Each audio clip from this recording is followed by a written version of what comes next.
Good morning students. आज खाद्य एवं पोषण विज्ञान के अंतर्गत हम पढ़ेंगे मील मैनेजमेंट या आहार आयोजन।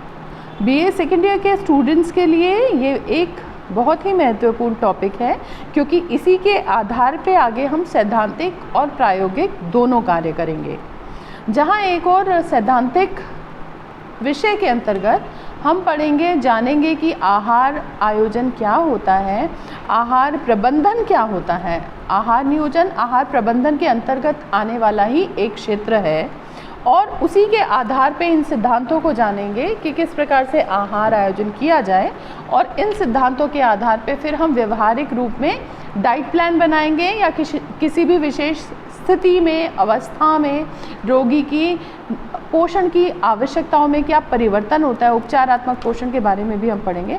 तो मुख्य रूप से खाद्य एवं पोषण विज्ञान के अंतर्गत जो प्रबंधन करने का काम होता है, मील मैनेजमेंट से तात्पर्य ये है आहार प्रबंधन।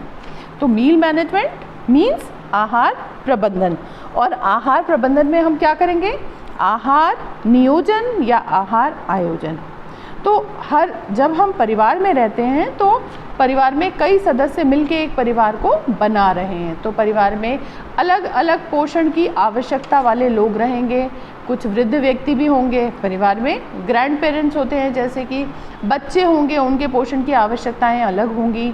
इसी प्रकार से कुछ मिडिल एज के होंगे, जो वयस्कावस्था में रहने वाले स्त्री पुरुष होंगे, किशोरावस्था में रहने वाले बच्चे हो सकते हैं। तो अलग अलग अवस्थाओं में रहने वाले लोग एक परिवार का हिस्सा हैं।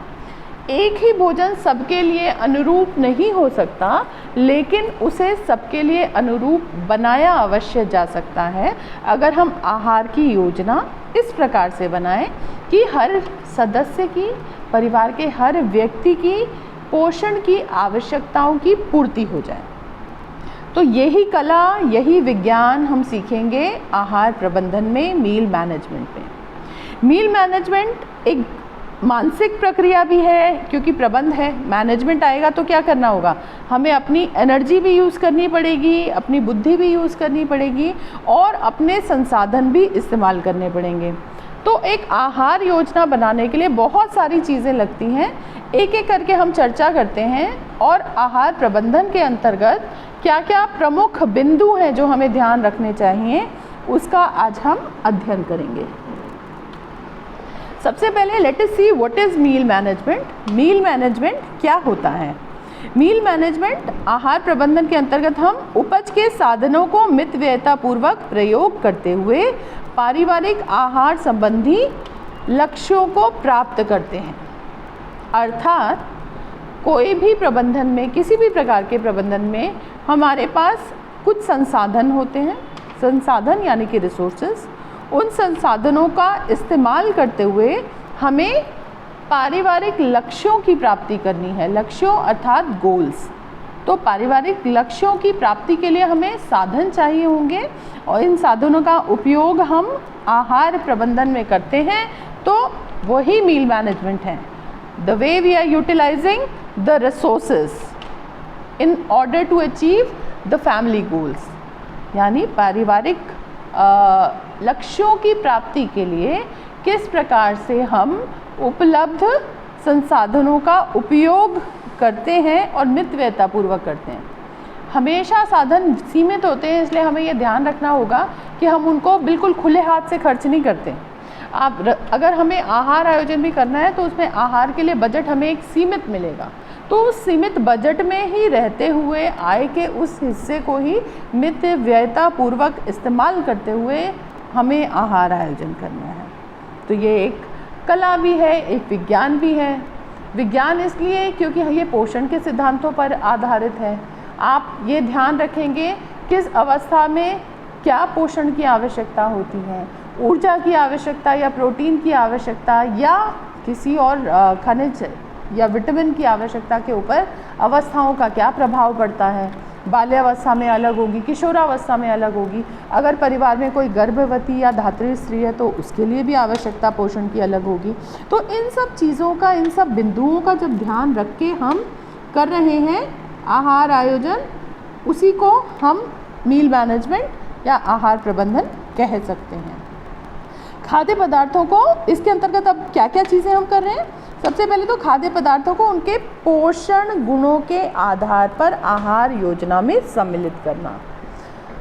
आपके पास जो भी साधन है उससे आप परिवार को पोषण देंगे, क्योंकि यही हमारा लक्ष्य है जो हमें पूर्ण करना है। अब हर खाद्य पदार्थ का पोषक मूल्य अलग होता है। अगर हम कहें कि दालें, तो दालों में जहाँ एक तरफ ऊर्जा मूल्य या कार्बोज मूल्य है, वहीं प्रोटीन की भी उपस्थिति है और वसा की भी उपस्थिति है, रेशे या फाइबर्स की भी उपस्थिति है, विभिन्न विटामिन और खनिजों की भी उपस्थिति है। तो अब हर एक का पोषण मूल्य अलग है। पोषण मूल्य किसी का हम तुलनात्मक रूप से अध्ययन कर सकते हैं। जैसे कि अगर हम आपसे कहें कि हरी पत्तेदार सब्जी का साग और आलू में क्या चीज़ उस पोषण मूल्य किस में ज़्यादा है, तो हम कह सकते हैं कि हरी पत्तेदार सब्जी में ज़्यादा है। क्यों? क्योंकि उसमें मिलने वाला आयरन ज़्यादा है, फॉलिक एसिड ज़्यादा है, कैल्शियम ज़्यादा है, फाइबर ज़्यादा है, इसीलिए। और आलू में मुख्य रूप से कार्बोहाइड्रेट मिल रहा है। हालांकि आलू भी एक बहुत ही बढ़िया क्या कहें कि है वेजिटेबल है, लेकिन अगर हम तुलना करेंगे किसके कंपैरिजन में, पालक की तुलना में, तो उसका पोषक मूल्य घट जाएगा, कम है वो उसकी तुलना में।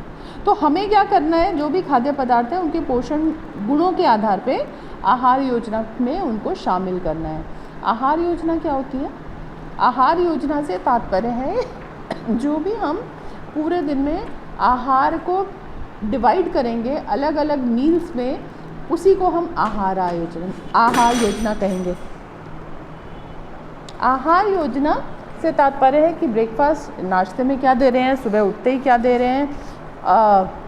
इसके अतिरिक्त जब नाश्ते में एक सही कॉम्बिनेशन ऑफ फूड्स होना चाहिए, जिससे सही काम करने के लिए सही ऊर्जा भी मिल सके, पोषण भी मिल सके। इसी प्रकार से खाने में क्या, भोजन में क्या क्या क्या कंटेंट्स हैं, मेन्यू है, ये सब आहार योजना है कि नाश्ते में क्या मेन्यू शामिल किया गया है, लंच में क्या मेन्यू शामिल किया गया है, शाम को इवनिंग टी के साथ, चाय के साथ क्या मेन्यू शामिल किया गया है, और रात को डिनर में क्या शामिल किया गया है। तो आहार योजना से तात्पर्य है अलग अलग समय में जो भी आहार देने का आप योजना बना रहे हैं, देना प्रस्तावित कर रहे हैं, वही आहार आयोजन है, आहार योजना है। और इस योजना में हम खाद्य पदार्थों को उनके पोषण मूल्य के आधार पे इंक्लूड करते हैं, सम्मिलित करते हैं। फिर ये पोषण विज्ञान के सिद्धांतों पर आधारित है। ये एक महत्वपूर्ण विषय है, इसके ऊपर एक अलग लेक्चर होगा जिसमें कि पोषण विज्ञान के सिद्धांत क्या हैं उसकी चर्चा मैं आगे की क्लासेस में करूँगी। ये इन सिद्धांतों, कोई भी चीज़ का, कोई भी कार्यक्रम का आधार होते हैं कुछ सिद्धांत, जिनको फॉलो करते हुए, जिनकी अनुपालना करते हुए हमें उस कार्य को करना होता है। तो पोषण विज्ञान के जो भी सिद्धांत हैं उनको ध्यान में रखते हुए ही हम आहार की योजना बनाएंगे। फिर ये परिवार के सदस्यों की आवश्यकता पर आधारित होती है। जब परिवार के सदस्य जिनकी की पोषण की आवश्यकता अलग अलग है, उनके लिए आवश्यक है, क्योंकि उनके पोषण को पूरा करने के लिए उन्हें आहार उपलब्ध हो रहा है और वो होलसम होना चाहिए, वो संतुलित होना चाहिए, यानी बैलेंस्ड डाइट होनी चाहिए। तभी शरीर किसी भी बीमारी से बचा रहेगा और शरीर की जो संक्रमणों से लड़ने की शक्ति है वो अधिक बनी रहेगी।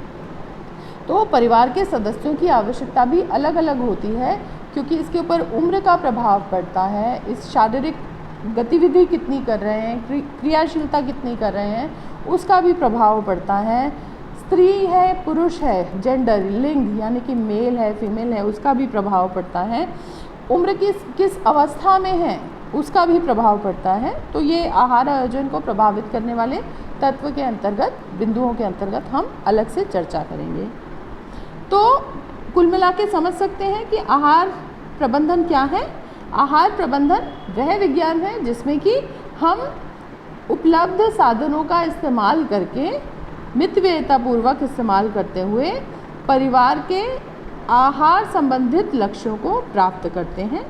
यही कला और विज्ञान का सम्मिश्रण आहार प्रबंधन कहलाता है। अब आहार प्रबंधन को प्रभावित करने वाली पहली चीज़ जो होती है, हम कोई भी व्यक्ति आहार योजना कैसे बनाएगा या आहार नियोजन कैसे करेगा, इसके लिए आवश्यकता होती है, सबसे पहले होते हैं एक चीज़ होती है वैल्यूज़, फैमिली वैल्यूज़ होती है, या हिंदी में उसे कहेंगे हम पारिवारिक मूल्य। मूल्य क्या होता है? मूल्य एक प्रकार की धारणा है जो कि हमारे कार्यों को, जो भी काम हम कर रहे हैं उसे थोड़ा कंट्रोल करती है, नियंत्रित करती है, हमारे लक्ष्यों को कंट्रोल करती है।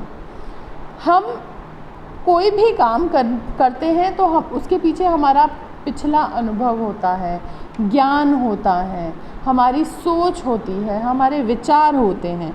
तो कुल इन सब चीज़ों का एक सम्मिश्रण होता है जिसके आधार पे हम थोड़ा जायज़ा लगा लेते हैं, धारणा बना लेते हैं, अपनी सोच बना लेते हैं, उसी को मूल्य कहते हैं।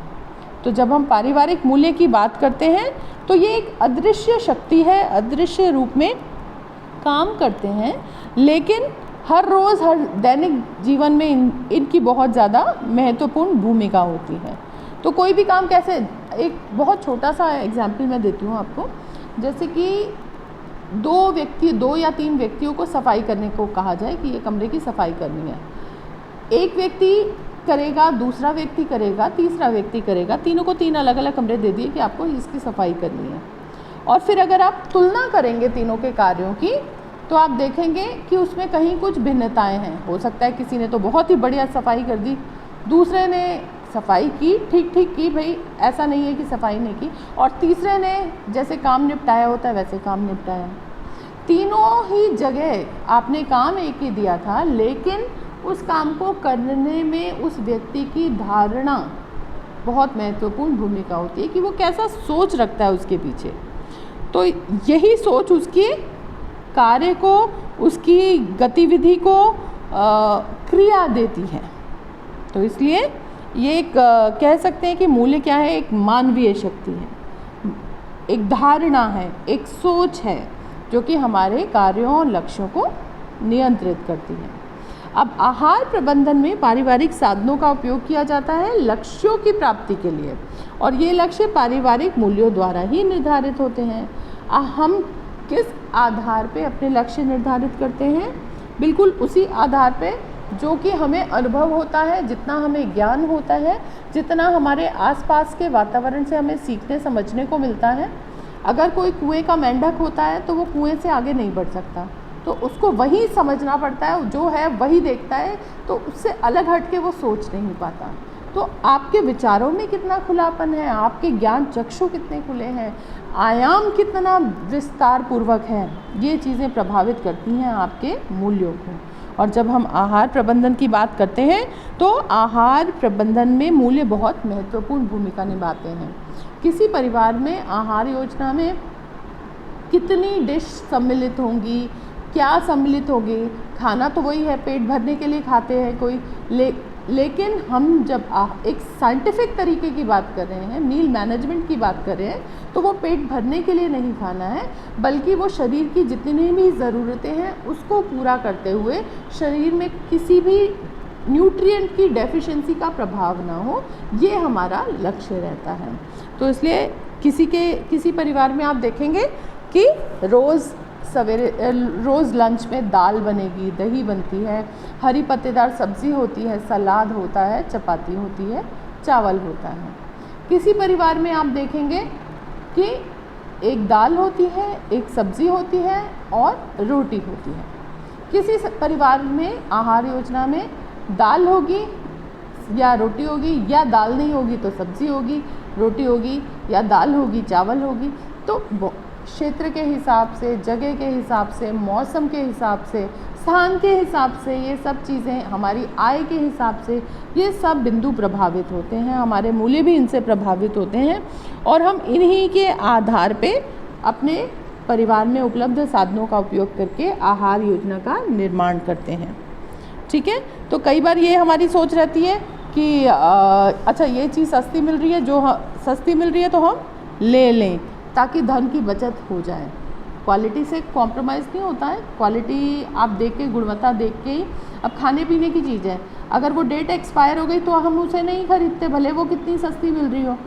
ठीक है, तो इसलिए आहार आयोजना में हमें ये ध्यान रखने वाली बात है कि पैसे का तो पूरा मूल्य हमें मिले, लेकिन हमारी सोच कैसे है, हमने क्या देखा है आसपास अपने होते हुए, किस प्रकार का भोजन हमारे आसपास खाया जाता है, हमारे परिवार में, धर्म में, हमारे संप्रदाय में क्या चीज़ों को ज़्यादा, क्या खाद्य पदार्थों को ज़्यादा मान्यता मिली हुई होती है। ये सब चीज़ें, यही पारिवारिक मूल्य हैं जो हमारी योजना को निर्धारित करते हैं। Role of resources in meal management, आहार आयोजन में, आहार योजना में आहार प्रबंध में साधनों की क्या भूमिका है। साधन से तात्पर्य संसाधनों से ही है, रिसोर्सेज भी हैं, तो साधनों की महत्वपूर्ण भूमिका है। अगर साधन ही नहीं होंगे तो हम किस प्रकार से उनको नियंत्रित करते हुए, सदुपयोग करते हुए आगे का काम करेंगे। लक्ष्य निर्धारण कैसे होगा और लक्ष्य की प्राप्ति कैसे होगी अगर साधन ही नहीं होगा। तो साधन तो सबसे इम्पोर्टेंट है। अब साधन क्या क्या हो सकते हैं? एक हो सकता है मानवीय साधन, एक हो सकते हैं भौतिक साधन। मानवीय साधन से क्या तात्पर्य है?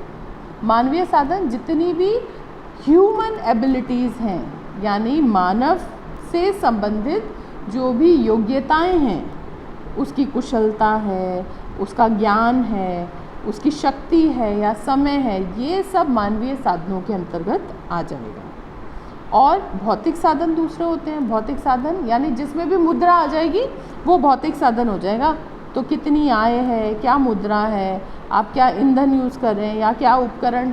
अब किसी के पास सिलबट्टे पे मसाले पीसे जाते हैं या चक्की पे गेहूँ पीसा जाता है, और किसी के पास आटा बाज़ार से पैकेट से लेके आते हैं, और चटनी या जो भी मसाला है वो मिक्सी में पीसा जाता है। तो उपकरण भी प्रभावित करेंगे आपकी आहार योजना को। तो ये रिसोर्सेज का एक इम्पॉर्टेंट रोल होता है हमारे आहार के प्रबंधन में। रिसोर्सेज आजकल तो खैर बहुत ज़्यादा उपकरणों के सहयोग से खाना बनाना, खाना परोसना, सब चीज़ें बहुत ज़्यादा आसान हो गई हैं, सुलभ हो गई हैं। ये एक गृहिणी की योग्यताएं होती हैं जो कि पारिवारिक योजना को और सफल बनाती हैं। ऐसा नहीं होता कि बिल्कुल नाप तोल के चीज़ें बनती हैं। जब हम घर में बनाते हैं, कुकिंग की जाती है घर में, तो आपने चावल बनाए, चावल ज़्यादा हो गए, हो जाता है ना। और आपने अपने घर में भी ये प्रबंधन देखा ही होगा कि आपकी माताजी या जो भी दादी, नानी, चाची, ताई जी, जो भी, क्योंकि महिलाएं ही ज़्यादातर इस कार्य को संभालती हैं, तो वो जो चीज़ ज़्यादा बच गई उसको उपयोग करने के लिए कोई ना कोई तरीका ढूंढ लेती हैं। अब क्या तरीका ढूंढ लेते हैं कि चावल बच गए तो उसको छौंक दिया, फ्राइड राइस बना दिया, सब्जियों के साथ छौंक के एक अलग डिश बन गई उसकी। या चावल बच गए, उबले चावल बच गए, उसके कटलेट्स बना दिए। इसी प्रकार से और भी रोटी बच गई तो उसको, ज़्यादा रोटी बन गई, किसी ने नहीं खाई, बच गई तो उसको चूरमा बना दिया, या कोई मीठे लड्डू बना दिए उसके, या उसको हल्का सेक के क्रिस्पी करके उसे नाश्ते के रूप में देने के लिए बना दिया, एज अ स्नैक बना दिया। तो ये क्या है? ये योग्यता है, ये उस महिला की कुशलता है कि किस प्रकार से वो अपने संसाधनों को वेस्ट होने से, व्यर्थ होने से बचा रही है और अपने लक्ष्य की प्राप्ति कर रही है। तो मानवीय संसाधन तो बहुत इम्पॉर्टेंट है, क्योंकि भौतिक साधन तो सीमित हो सकते हैं, लेकिन मानवीय संसाधन काफ़ी हैं। उसकी कैपेबिलिटी, उसकी क्षमता, उसकी ऊर्जा, महिला की योग्यता, कुशलता, ये सब उसके कार्य को निर्धारित करती हैं। और जितना ज़्यादा कुशलता से वो काम करती है, चीज़ों का उपयोग, सदुपयोग करती है, उतना ही परिवार की आहार योजना और ज़्यादा सफल होती है। फिर हमारे लक्ष्य क्या है? Role of goals in meal management. ये स्पेलिंग मिस्टेक है बच्चों, इसको ध्यान रखिए। Role of goals in meal management, MEAL, meal management से तात्पर्य है आहार प्रबंधन। क्या हमारा लक्ष्य होगा कि सबसे पहले तो 4 प्रमुख इसके लक्ष्य हैं कि परिवार के लिए पौष्टिक भोजन उपलब्ध कराना, दूसरा है उपलब्ध साधनों में आहार आयोजन करना, क्योंकि जितने साधन हैं, जितनी आय है, चाहे जितने भौतिक साधन हैं, जितनी मानवीय क्षमता है, उसी के आधार पर आप आहार आयोजन करते हैं। और तीसरा, पारिवारिक सदस्यों की पसंद के अनुसार नियोजन। पसंद नापसंद का बिल्कुल ध्यान रखना पड़ता है। परिवार में बच्चे हैं तो उनकी हम ये सब्ज़ी नहीं खाएंगे या हम ये नहीं खाएंगे, वो खाएंगे, हमें ये पसंद है। ये बहुत ज़्यादा परिवार के सदस्यों में बच्चे बूढ़े सब करते हैं, तो उनकी पसंद का समायोजन भी करना है, क्योंकि हम आहार योजना को व्यवहारिक रूप देना चाहते हैं। कोई ये सैद्धांतिक बात नहीं है। पोषण एक बहुत ही महती आवश्यकता है, लेकिन साथ ही साथ उनकी पसंद नापसंद का भी ध्यान रखना ज़रूरी है।